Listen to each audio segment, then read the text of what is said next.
This week, you're going to look at the concept of showing as opposed to telling in your short stories. Basically, showing is creating images using words and telling is summary. For the most part, showing is preferable because it allows the reader to become part of the action. However, there will be times when you need to give a lot of information in a short space, and that is when you will use telling.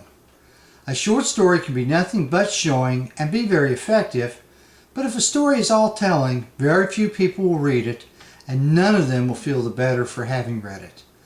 The difference between the two is similar to the difference between your grandfather sharing a story about flying an airplane in the Vietnam War and a movie about fighter pilots.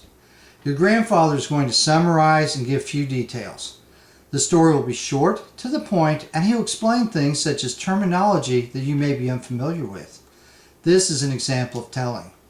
The movie about fighter pilots will visually bring the audience into the story. It will be filled with images, dialogue, and physical action.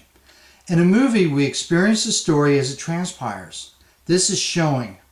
Our fiction needs to create a vivid image of the movie in the imagination of the reader.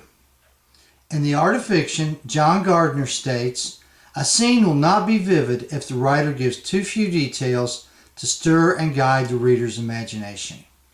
Take a look at the following example. Blair watched one of the monks go to the vehicle, get out a 5-gallon container, and return to the man seated in the street. The man poured gasoline over the monk sitting on the pillow, who struck a match. He burned up and didn't even look human anymore. This is all telling, and while it tells us what happens, it doesn't give us vivid or sufficient details. Compare that to the following.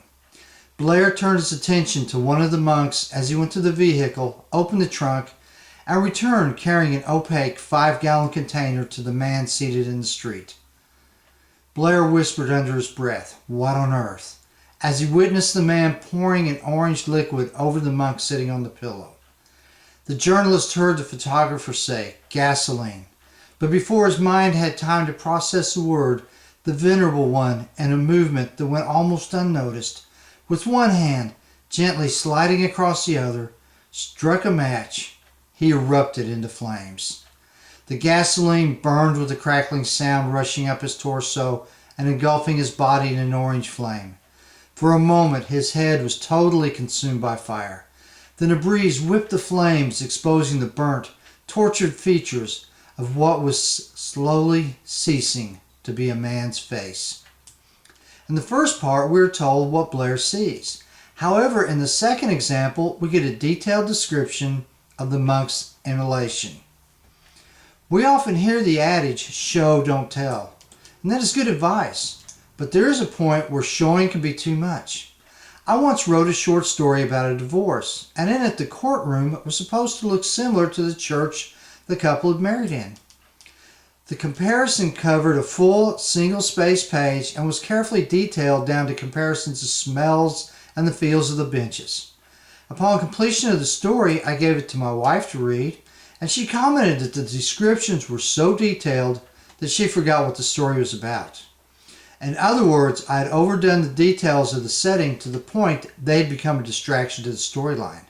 I had to go back and revise this one page down to 2 sentences. While overdoing showing can be a drawback, and telling can make the story too bland, one of the greatest risks of telling too much is when the author kidnaps the reader and the story. Paulo Larocque tells us the main difference between telling and showing is telling interrupts while showing creates a convincing picture.